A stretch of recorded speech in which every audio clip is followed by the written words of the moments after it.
Tak díky moc za předání slova. Dobré dopoledne.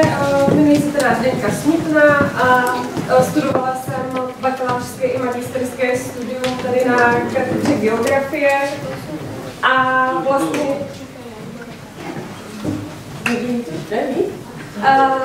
vlastně od své bakalářské práce se věnuji tématu zemědělství, produkce potravin a pak jsem se i přesunula k tématu otázkám té spotřeby. Takže jak už nasvědčuje, tak geografie jídla. Zajímá mě celý ten řetězec od výroby potravin po ten moment, kdy se jídlo dostává k nám na talíř, což je také princip geografie jídla. Takže když byste se rozhodli do budoucna být geografové, kteří budou řešit tuto subdisciplínu, tak budete zkoumat zemědělce, zpracovatele, jako je třeba řezník nebo lékárna, ale budete řešit i to, co dělají spotřebitelé, případně se budete zabývat nějakým legislativním rámcem, který do toho vstupuje a zkrátka celým tím prostředím toho zemědělsko-potravinového řetězce. A teď to znělo možná třeba trošku odborně, ale nebojte se, budeme se prostě bavit o jídle a myslím si, že asi jídlo zajímá nás všechny. A jako otvírák jsem si dala takové úvodní otázky. Proč vlastně by nás mělo zajímat to, jakým způsobem se pěstují potraviny a kde? Proč má smysl řešit to, aby naše potraviny, které konzumujeme, byly pokud možno lokální. A potom si třeba ukážeme nebo vysvětlíme, v čem tady v Česku jsme dobří, v čem jsme třeba jedineční v globálním měřítku a v čem třeba máme ještě nějaké mezery z hlediska udržitelnosti. Já se ještě zeptám, jestli se nepletu, tak by mezi vámi měli být studenti třeba z hotelovek nebo z oborů, kteří se postupně v budoucnu budou zajímat, budou pracovat s potravinami. Takže nějaký cukráři tady, nějaký řezník, číšník, kuchař, tak to je super. Tak to je super, potom v závěru té přednášky si ukážeme nějaké příklady. Dovolím si nazvat to dobré praxe, tedy toho, jak můžete třeba ve vašem budoucím biznisu, když třeba si otevřete nějaký podnik, kavárnu, bistro, restauraci, tak nějaká inspirace, jak se to dá dělat udržitelně, takže můžete jít jako s dobou a zároveň to může mít nějakou morální hodnotu přidanou do podnikání. Tak. Pár otázek. Kvíz nemusíte odpovídat nahlas, když nebudete chtít. Já jsem tady dělala kvízy v nějakých dnech otevřených dveří a podobně na univerzitě, tak jsem je zrecyklovala. Je to jenom, abychom se trošku nad tím zamysleli, tak to projdeme jednotlivě ty otázky. Tak třeba ta první otázka. Kolik procent zemědělské půdy v Česku tvoří orná půda? Troufne si někdo říct nějaké to číslo, nějakou odpověď správnou? Je to víc? Je to 71. Takže většina zemědělské půdy v Česku je zorněná. A teď to mě přesměrovává k té druhé otázce. Kolik procent zemědělské půdy je v Česku ohroženo vodní erozí?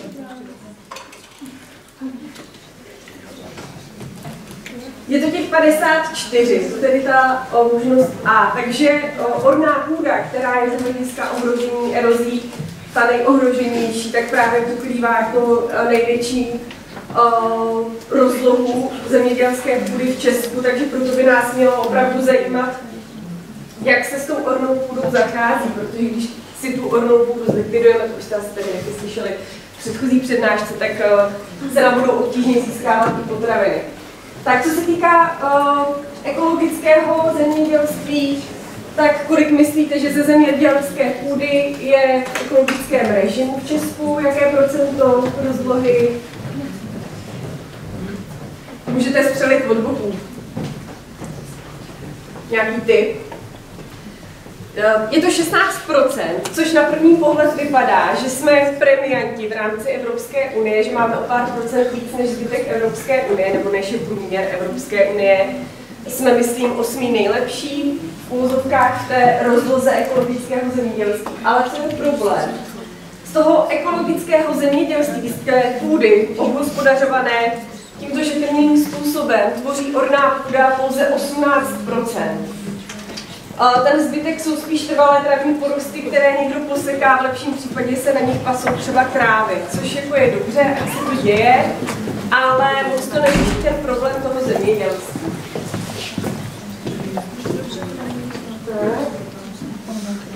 No a když si představíme zemědělství v Evropské unii, tak kolik myslíte procent vody, spotřeby vody padne do zemědělství?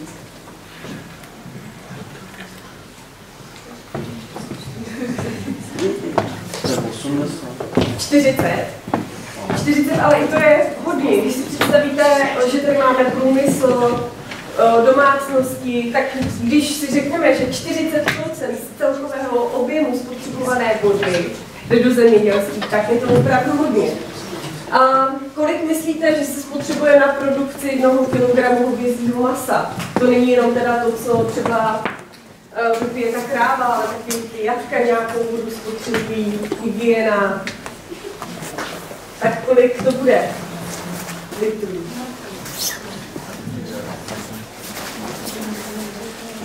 Je to Bčko, je to těch 15 500. Takže když si pochutnáváme na stejku, tak si musíme jako představit tu vodní stopu, že to nebylo jen tak, než se to dostalo k nám na talíř. No a co myslíte, jak je to s tím odpadem potravinovým? Kolik v průměru to vychází na jednoho člověka vyhozených potravin? Kolik kilo?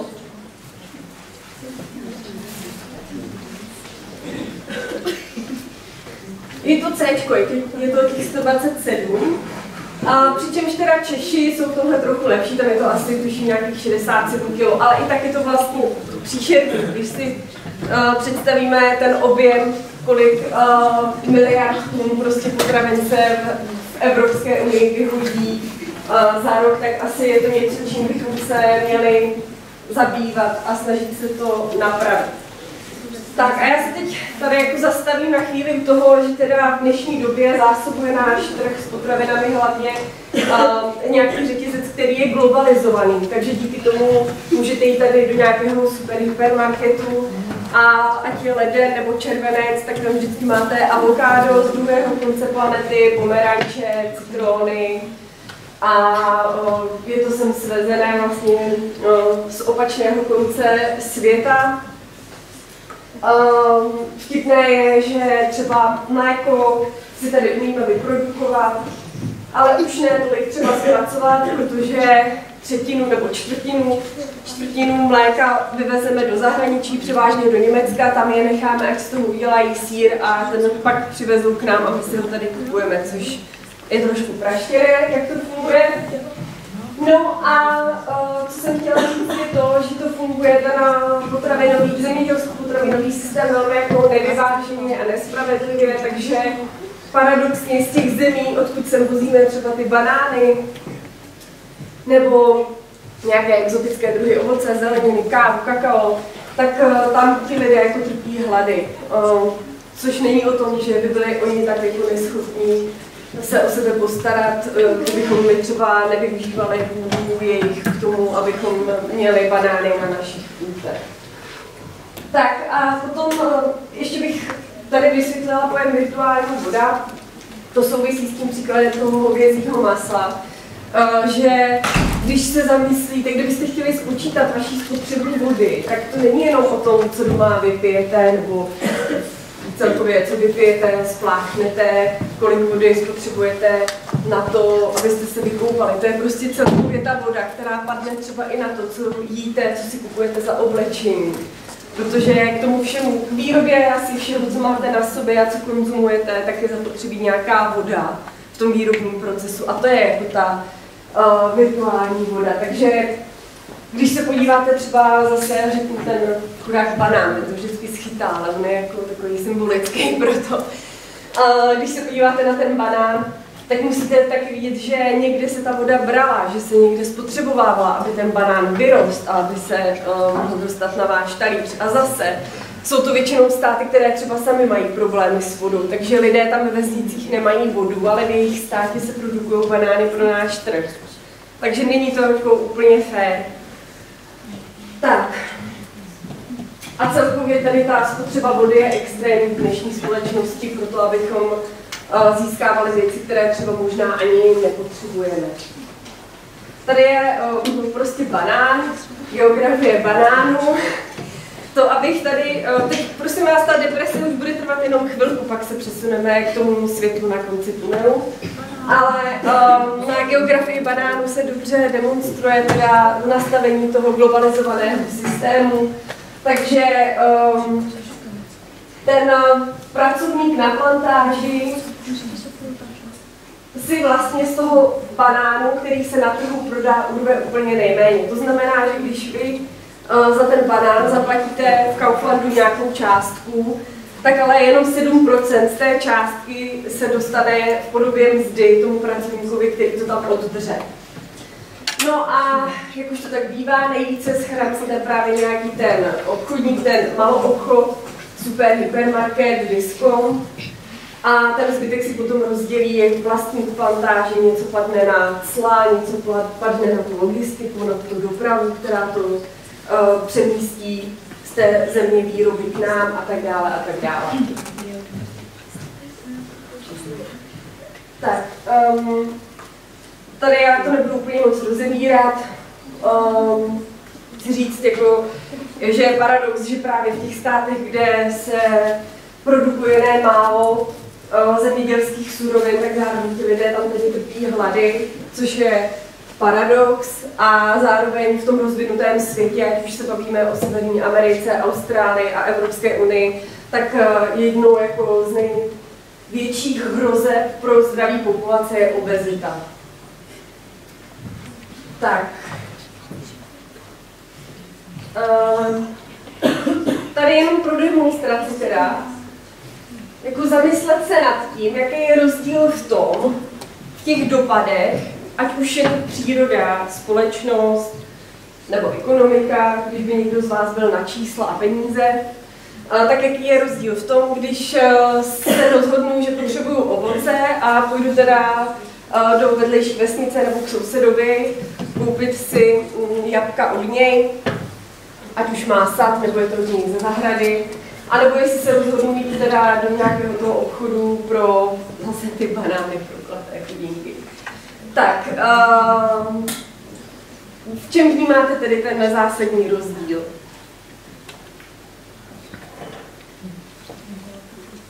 To jablko tak bude čerstvější. Jasně. Bude čerstvější. Pardon, tak začneme odzadu. Jakže jste to říkala? Dovoz. Jo, není, nebo dořeknete to, jak to myslíte s dovozem? No, že ty banány se přepravily sem z Kolumbie, což je dál. Jasně. A to, že je to dál, znamená, že je větší ta uhlíková stopa nebo ekologická stopa, je to prostě na ty zdroje náročnější. Teď tady slečna mluvila, pardon. Může si takové odsusené bez odpovědi. Může a nemusí, což je právě ten kámen úrazu. Může to být levnější a nemusí, ale... Tím, že kupuju český jako tak podporuji tu českou ekonomiku. Tak, jasně, ale vlastně máte jakoby, nebo takhle, levnější. Není cena jako cena, jo? Právě bychom si měli uvědomit, co je drahé a co je levné. Možná, že české jablko může být o pár korun dražší na trhu než... Ale má to třeba lepší kvalitu. A právě si... Tak. A třeba si prostě tolik nezlikvidujeme to životní prostředí, což je ta cena, kterou ale dneska nikdo na trhu jako nezapočítává. Kdo nám řekne, kolik stojí to, že si znečistíme vzduch, atmosféru tím, že si to dovezeme. Tady byly ještě nějaké ruce? Ano. Tak třeba i ten banán bude mít na sobě různý konzervanty a jí víc postřiku než to jablko. Určitě. Čerstvější. Jasně. Dál ještě tady byly. A co třeba nějaký to sociální hledisko, společnost, z hlediska společnosti?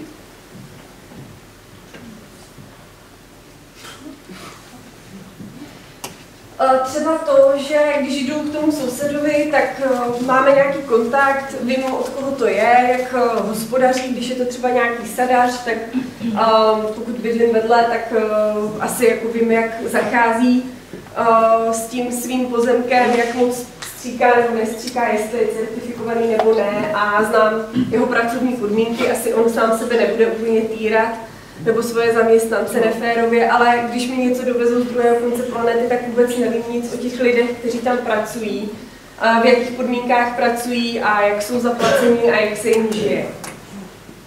A potom jsme tady nakousli teda tu ekonomiku. Proč je v mém zájmu jít za tím výrobcem v mém okolí? Co to jako je ta lokální ekonomika? Proč by mě mělo zajímat to, abych dala vydělat sousedovi? Jako v čem má to smysl? Má mě to zajímat, aby si soused něco vydělal? Protože když se nebude také kupovat nebo podporovat český, prostě český, jak to vám říct? Výrobce? Jo. Tak potom budeme muset kupovat jenom ty dovozy a už tam nebudeme nic našeho. Je to třeba i příklad v tom, že když žijeme v obci a když budeme mít sousedy, kteří jsou v místě našeho bydliště registrovaní třeba jako podnikatelé, tak tam také odvádí nějaké peníze, takže přispívají do rozpočtu té lokality. A prostě ty peníze jsou v té lokalitě, pak se třeba ta lokalita může rozvíjet. Ale když dám ty peníze nějakému supermarketu nebo hypermarketu, který má sídlo někde v zahraničí, tak asi jako z toho mít nic nebudeme. Jako k čemu nám bude, že se tady bude rozvíjet nějaká dceřiná společnost na trhu, na českém trhu, která má, ale ta mateřská firma má sídlo někde v zahraničí, takže my tady jako podpoříme možná nějaký účet někde tam v zahraničí, ale reálně jako rozvoj našeho okolí si asi slibovat od tohohle nemůžeme. Takže jako dává větší smysl v tom právě držet peníze v lokalitě, protože pak je větší příslib toho, že se ta lokalita také bude rozvíjet. Tak.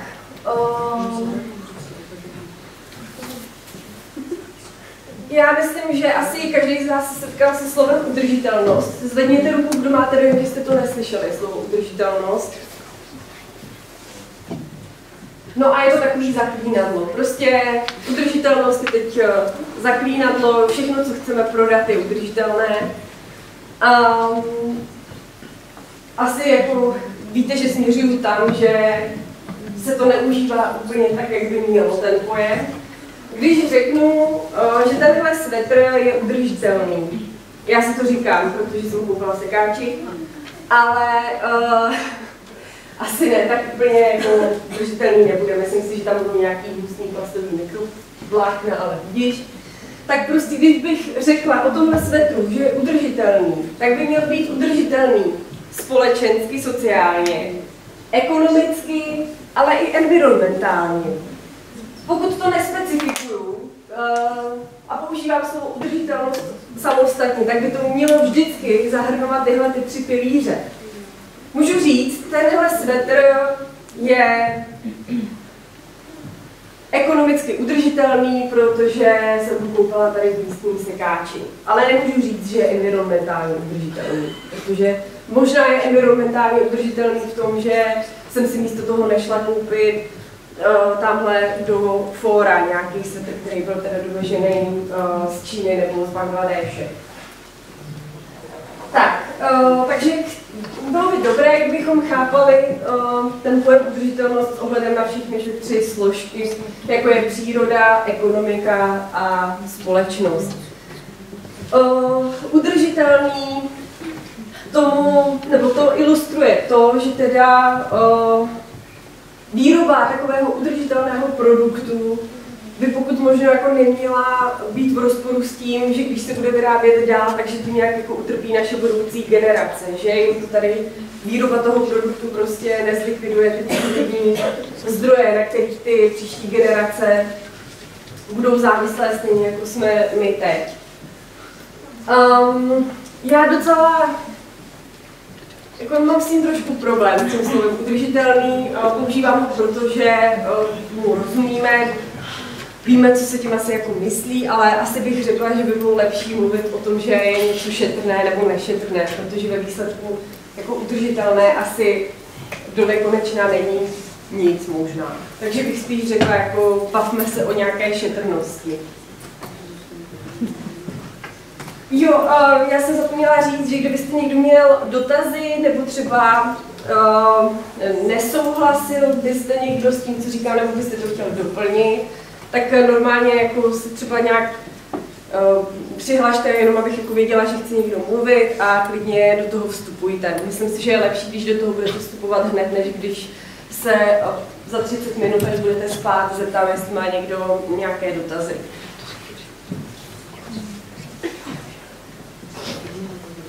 Tady se přesuneme do Česka, jenom jak asi působí nebo vypadá to mainstreamové zemědělství, konvenční, průmyslové, tak tady ta fotka je z Kokořínska, ta vodní eroze na poli. Já pocházím z chráněné krajinné oblasti Kokořínsko a ta fotka je teda pro moji bakalářskou práci. A člověk by čekal, že v takové krajině budou hospodařit zemědělci, kteří si váží toho, že hospodaří v takové krásné venkovské krajině a budou se o to starat. No tak není to tak. Je jim úplně jedno, je to konvenčně hospodařící zemědělec, který používá postřiky asi na všechno, co současná legislativa dovoluje. A tady můžeme vidět vodní erozi, kdy ta voda teda odnáší tu půdu do lesa. Přičemž tam dole, o asi kilometr dál, je Harasov, kterým protéká Pšovka a samozřejmě ty dobroty, které ten zemědělec používá na ošetření těch polí, tak potom končí v těch vodních zdrojích.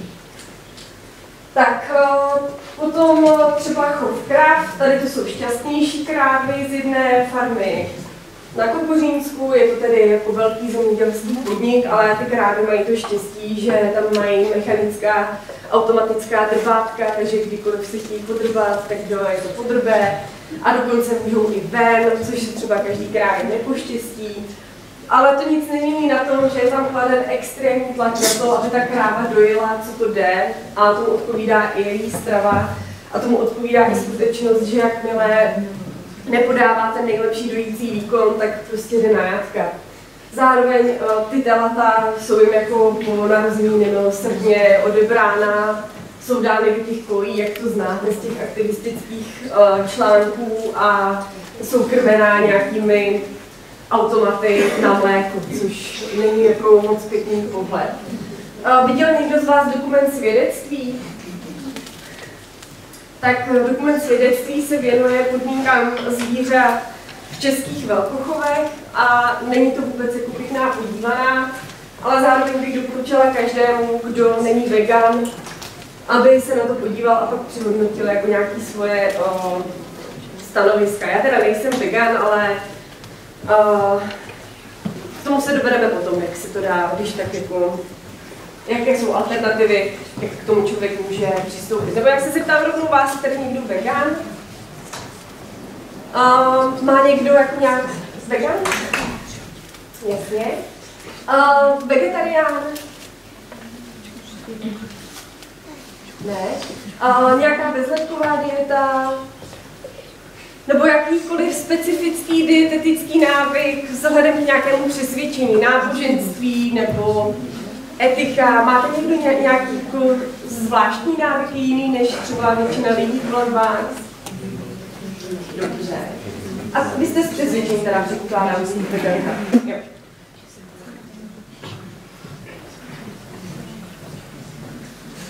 No a tady nějaké ukázky jako z těch návštěv na nějakých biofarmách na Kokořínsku nebo farmách, které se zaměřují na to malé rodinné hospodaření s tím, že chtějí jako prodávat ty své výrobky co nejvíc napřímo.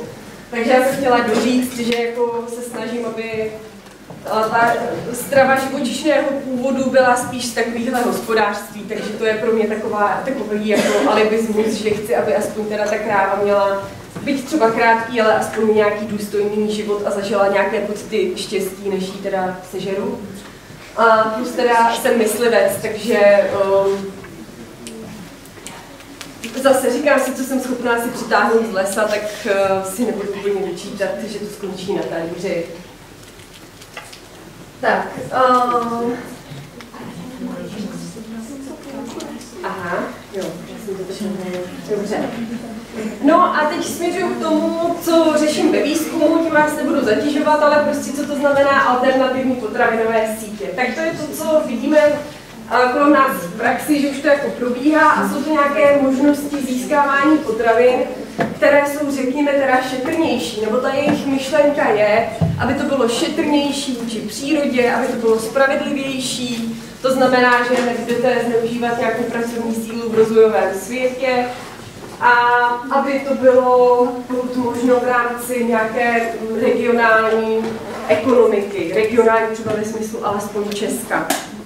Protože když řeknu lokální, což je další zaklínadlo moderní doby, tak ale málo kdo ví, co si pod tím vlastně představit. Já jsem to tady teda jenom naťukla, ale když řeknu alternativní potravinové sítě, tak vzhledem k tomu, co jsem tady teď řekla, máte někdo nějaký nápad, co to je? Co se dá pojmenovat jako alternativní potravinové sítě, když jdete nakoupit? Třeba budete chtít sýr. Tak kde v rámci alternativní? No, dá se třeba objednat na nějakých stránkách farmy. Jasně, ano. Takže online obchody farem. Příklad alternativních potravinových sítí, tržních, protože fungují na klasickém trhu, tak jak ho známe, a asi bych řekla spíš jako městské. Myslím si, že spíš to dělají lidé ve městech. Co dál může být příkladem alternativní potravinové sítě? Třeba městské, co je typické? Pardon? To právě ne, to je příklad toho maloobchodního řetězce. Nebo vy jste to myslel tak, že jako se snaží mít českou nabídku nabízet, je to tak? Jenomže on je to ten prostředník, který jako schrábne velkou část toho zisku. Takže jako nechci úplně tady očerňovat ty řetězce, ale tam bychom se třeba museli zeptat toho zemědělce, který jim dodává, jestli je jako naprosto spokojený s podmínkami, s těmi obchodními podmínkami. Bylo by se dát takový ty bezobalový obchody. No jasně, bezobalový obchody, pak takový ty obchody, které jakkoliv se jmenují farmářské, lokální a tak dále, kde najdete třeba nabídku nějakých místních producentů. No ale já jsem myslela, že řeknete všichni farmářské trhy, protože to je... Vy jste se hlásili, ježíš, pardon. Pod svícnem je tma, takže koukám dozadu a nekoukám dopředu. Takže farmářské trhy, pak různé online platformy, kde můžete nakoupit nějaké lokální potraviny, jako je třeba, já nevím, jestli znáte někdo z vás Vstřu, jestli někdo z vašich lidí tam třeba nakupuje. Takže jsou to zkrátka nějaké iniciativy, které se snaží co nejvíce přiblížit toho výrobce potraviny s tím spotřebitelem a nabídnout kvalitní potraviny známého původu. To znamená, že přesně víte, kde ta farma je a v jaké kvalitě ten zemědělec prodává. No ale potom tady, já jsem tady napsala, že tady máme alternativní potravinové sítě netržní. Tak co to je netržní? Je tady někdo z vás z vesnice, z rodinného domu? Takže máte zahrady? A co na těch zahradách je? Pardon? Máte někdo ovocné stromy na zahradě? Zeleninové záhony? Ovocné záhony? Slepice? Králíky? A něco většího? No, měřte Jo, měli jste ovce, super. Takže to je právě ten stav, kdy ten výrobce je zároveň i spotřebitel. A v samozásobitelství jsou Češi jako opravdu jedničky. Já tomu říkám samozásobitelství, tomu zahradničení. A v tom jsme jako opravdu dobří. Tak. Jo, tady jenom tak pro zasmání z jedné diplomové práce, Jakože všichni chceme, aby všechno bylo lokální a máme to rádi, když je to lokální, rádi za to utrácíme, ale když se zeptáte toho člověka, který je třeba na farmářském trhu a zeptáte se ho, ale co podle vás je lokální, do kolika kilometrů, tak vám polovina řekne, že na vzdálenosti nezáleží. To je zvláštní. Přístup k tomu, jak pojmenovat něco lokální a vidět v tom jakoby tu přidanou hodnotu. To je právě to, díky čemu ten marketing tak skvěle funguje a dá se tak výborně zneužít. Ale nicméně, protože některé státy jsou jako větší než Česko, mnohem větší, tak se říká, že třeba lokální, tak ty dosavadní výzkumy říkají, že to je do 160 km, že se dá mluvit jako o tom, že je něco lokální. Ale je jasný, že každý stát, tím, jak je různě velký, tak to vnímání bude mít někde jinde. Jak jsem říkala, já třeba to mám pro sebe to vnímání tak, že co je v rámci Česka je regionální a lokální bych vnímala asi něco třeba jako kolem 50 km vzhledem k našemu státu, ale je to subjektivní. Tak, tady výsledky našeho šetření, které jsme dělali, tohle je asi z roku 2020. Takže jak není to překvapení, většina Čechů nakupuje prostě v těch velkých kšeftech, v těch super hypermarketech, v Lidlech a tak podobně, kde prostě tam lidi jdou po práci, nakoupí tam všechno od jídla po prášky a jedou rychle domů. Asi si nemusíme říkat, proč to tak je, protože jsou levné, praktické, pohodlné, jsou úplně všude, tyhle typy obchodů, takže realizovat ten nákup je asi mnohem jednodušší, když se rozhodnete, že chcete jít tamhle pro nějaký sýr a tvaroh na farmářský trh, pro mouku, do obchodu se speciální zdravou výživou a nevím, pro prací prášek do bez obalu. Není to moc jednoduché, ale jsou tady někteří blázni, kteří to tak dělají.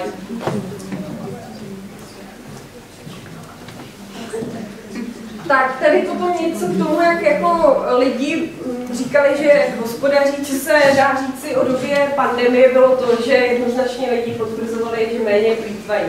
Proč to tak asi bylo? Proč v době pandemie ubylo potravinového odpadu? Že si nikomu nechtělo ven. Může být. To znamená, že lidi byli více doma. A když si tak vzpomenete na tu dobu, tak jak to třeba vypadalo v domácnosti, co se stravování týče. Spíš asi taky jako lidi víc vařili, takže měli větší přehled o tom, byli víc doma, více vařili, takže měli větší přehled o tom, co mají doma v lednici. Nebylo to takový, že letí domů po práci, nahážou tam ten nákup z té tašky bezmyšlenkovitě a pak jenom tak jako vytahávají z té lednice se zavřenýma očima, aby neviděli ty plesnivý sýry, tak se snaží vytáhnout jenom na to, co potřebují. Třeba ze strachu, že nic nebude. Taky, no jasně, byly tady, to jsme se také tím zabývali, byly tady reálně některé domácnosti řešily obavy z toho, že ten systém prostě x-ne a nebude možnost nakoupit základní potraviny, to je další věc. Některé domácnosti okamžitě jako ztratily během pandemie také příjem, takže měly jako nejistotu ohledně toho, co s nimi bude z finančního hlediska. Takže zkrátka řekněme, že se do toho našeho spotřebního chování nějakým způsobem vrátila rozvážnost a lidi si jako začali více všímat těch zdrojů potravin kolem nich. Takže v době pandemie to vypadalo pro ty farmáře a zemědělce, kteří se snaží to dělat právě pro ten lokální trh, tak to vypadalo hodně nadějně. Ne dlouho, co se stalo? Pandemie přešla. Že se otevřely podniky a restaurace. Jasně. A co dál se dělo, co mohlo změnit to spotřební chování? No, lidi zase začali vycházet z baráku a nakupovat v těch marketech. Jasně. Zase se vrátili k tomu pohodlnějšímu. A taky inflace. Inflace, zdražování úplně všeho, na co se podíváme. Takže prostě lidé začali opět jako šetřit a když lidé šetří, tak jedna z prvních věcí, na které začnou šetřit, je jídlo. Takže zase asi se vrátili od toho, že než aby si koupili z vedlejší farmy nějaký ten dražší, byť kvalitnější sýr, třeba tak radši zase pro něj půjdou do toho supermarketu. Já to jako zjednodušuju a zobecňuju, ale je to prostě pro nějakou ilustraci té situace. Tak a tady k tomu samozásobitelství. Těch průzkumů a výzkumů o tom, že lidí se tomu věnuje, je celá řada, ale pravděpodobně to bude něco víc než 50% nebo okolo 50% českých domácností, kteří reálně něco produkují své pomocí. Drtivá většina je o tom, že se tak děje na zahradách u rodinných domů, zpravidla na venkově, ale nemůžeme podceňovat ani městský prostor, protože tady máme zahrádkářské osady, nově trend komunitních zahrad, který máme v Ústí komunitní zahradu. Ano. Ano, máme. A víte kde? Určitě nějaká na severní terase. Na severní terase. Takže na severní terase je komunitní zahrada a potom jako lidé, kteří dokážou zázraky třeba jenom na balkoně, jakože někdy je to obdivuhodné, co dokáže člověk vypěstovat třeba aspoň na balkoně. Plus teda ten covid ještě zamíchal kartami tak, že spousta lidí se začala o zahrádkaření vážně zajímat a třeba se hodně kupovaly zahrady a pozemky v blízkosti měst, které si lidé právě začali obhospodařovat jako za účelem vypěstovat si nějaké vlastní potraviny. Což je asi příklad vůbec úplně nejšetrnějšího nebo nejudržitelnějšího způsobu produkce potravin. Tak tady něco z výzkumu z vesnice. Prostě jsem psala diplomku tím stylem, že jsem chodila po sousedech a bavila jsem se s nima o tom, co mají na zahradě, proč to tam mají, kolik procent jejich spotřeby to pokrývá a tak dále. Takže venkov je v tomhletom taková oáza, taková studnice vědomostí o tom, jak jako zacházet šetrně s těmi svými zdroji, což ten pozemek na tom venkově můžete vnímat jako zdroj nějakého bohatství, protože vám to poskytuje právě docela dost možností v tom, jak se zaopatřit. A fenomén v Česku je to, že taková zahrada nezásobuje zdaleka jenom tu domácnost, která se tomu věnuje. Kdo z vás si třeba vozí něco od prarodičů ze zahrady? Jasně. A jsou to třeba vejce? Vozí si někdo vejce od příbuzných ze zahrady? Maso? Brambory? Ovoce? A zelenina? Jasný. Takže tohle tady funguje opravdu dobře. A s tím, že třeba jako zase budu osobní a vrátím se k naší rodině, kdy teda rodiče mají to hospodářství a zásobují tím teda tu moji domácnost, tady v Ústí domácnost bráchy v Praze a ještě je zásobováno x domácností z toho, co rozdáme prostě po známých, přes léto tady na katedře.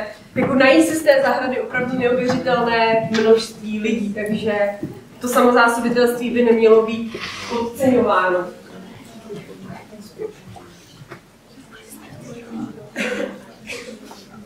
Tak, jenom tak, my jsme to tady nakousli, co v Česku brání tomu, aby se nějak rozvíjel ten šetrnější způsob produkce a spotřeby potravin, aby se více rozvíjely ty krátké dodavatelské řetězce na trhu s potravinami. Tak je to možná slabší kupní síla než třeba v západních státech Evropy, ale potom taky nižší ochota platit. My prostě pořád ještě dbáme na to, že jako čím nižší cena, tím lepší, byť třeba nejsme zrovna v domácnosti, která musí jako tolik šetřit, ale máme to prostě nějakým způsobem zažité, to šetření.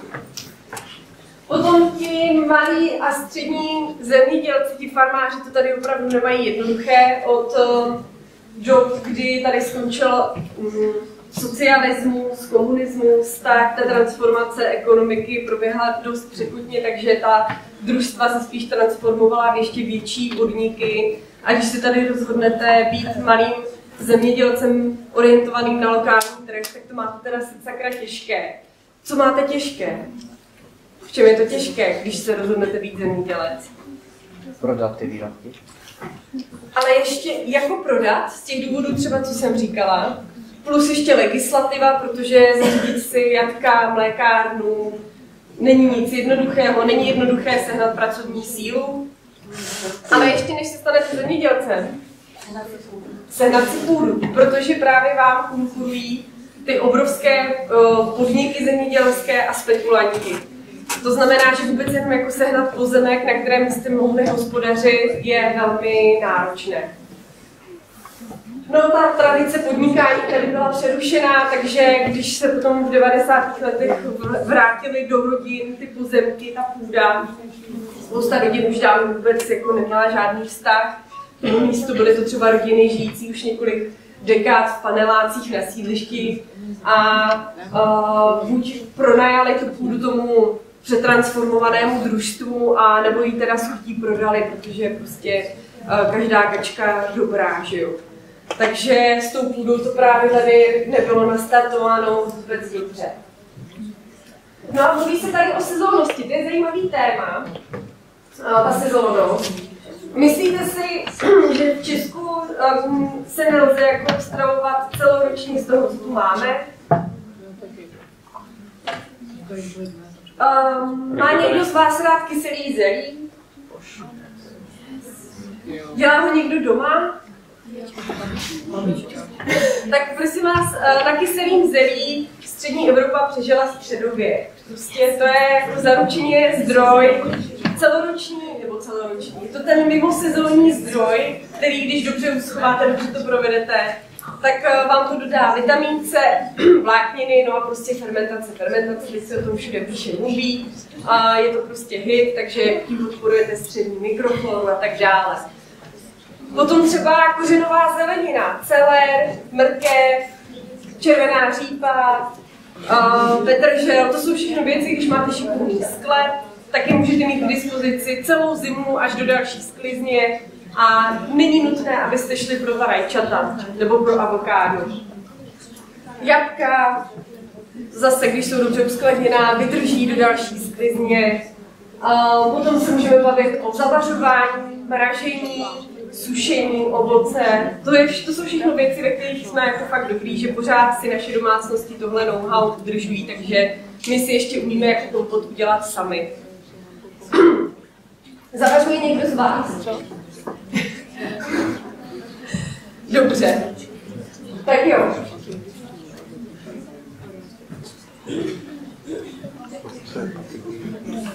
Tady potom nemusíte jako nutně se pachtit na zahradě. Když se o to začnete zajímat, tak zjistíte, že v přírodě, tady v kampusu, v trávníku byste našli spoustu rostlin, které se dají sníst hned. V podstatě, kdybyste si chtěli udělat salát a něco si nakoupili, tak by stačilo jít na střižák na procházku a udělali byste si salát, aniž byste museli pro zeleninu do obchodu. Takže je to spíš o tom, jako si zjistit ty informace, pardon. Ne, to se platíte. Určitě pampelišky tam jsou, sedmikrásky tam jsou, divoká mrkev tam bude, tam toho bude. Jako zjistíte, že hrozně moc rostlin, které vidíte kolem nás, tak se prostě fakt dají sníst. Plus houbaření a sběr lesních plodů, to je zase věc, ve které jsou Češi jako úplný premianti. No, tam nerostou pampelišky. No ale právě v té trávě jsou rostliny, které, když to zjistíte, se dají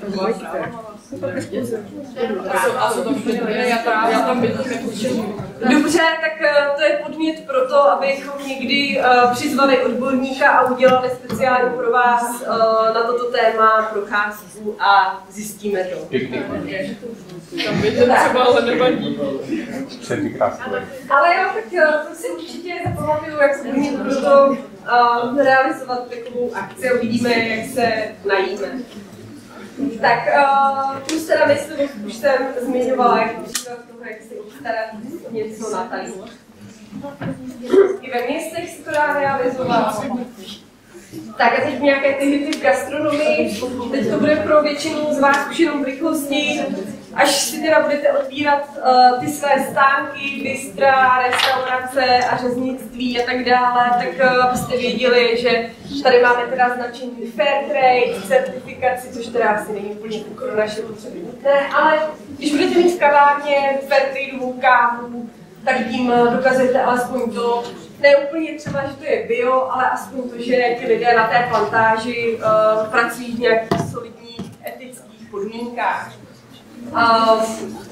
Potom třeba Slow Food, to je značka tady toho Šneka, tak to, když uvidíte na vstupu do nějakého podniku, tak zjistíte, že ten podnik se snaží právě všechno dělat co nejvíce lokálně, šetrně a že klade důraz na kvalitu a nikoliv kvantitu. Microgreens, prosím vás, asi já nevím, jestli vy jste to dělali na základce. My jsme si na základce normálně nasypali na vatu řeřichů a to jsme si potom dávali na chleba, dneska si tomu říká microgreens. Takové ty malé rostlinky, klíčky, to je prostě hit v každé restauraci, která se snaží být lepší a zdravější. Je to úplně jednoduchý zdroj vitamínů, není to nákladné. Entomofagie, víte, co to je? To je to pojídání hmyzu právě. Takže nové téma v gastronomii, hmyz jako zdroj proteinů, koukáte znechuceně. A potom zero waste. Byl jste někdy v bezobalovém obchodě? Bylo. Takže když si otevřete zero waste, třeba zase kavárnu, já jsem na ty kavárny, tak to bude znamenat to, že vám tam nebudou nutně k zázvorovému čaji spát citron, ale zeptají se vás, jestli jako chcete ten citron, takže pak zbytečně neskončí v koši například. To též udělají i u mléka, ne proto, aby vás jako urazili, že vám to mléko nechtějí dopřát, ale zeptají se, jestli ho chcete, aby ho pak zbytečně nemuseli lít do dřezu. A celkově jako ten koncept se snaží být co nejvíce nějakým způsobem šetrný, tak aby tam nevznikal v provozu celého toho podniku odpad. No a tady potom z toho biznisu podnik, který třeba právě se zabývá tou pěstováním té zeleniny, ne, a nebo farma, která přímo dodává maso do své vlastní restaurace. A tady třeba příklad Karlína, jak na Karlíně pro Pražáky dělali z toho, že restaurace vaří z podniků, které přímo identifikuje, víte, odkud ty suroviny přesně pocházejí. Tak, nějaké dotazy, komentáře? Kromě toho, že teda půjdeme někdy na tu procházku s nějakým biologem a budeme trhat všechno, co se dá sníst. Cože? Tak já to nebudu napínat. A děkuji vám za pozornost.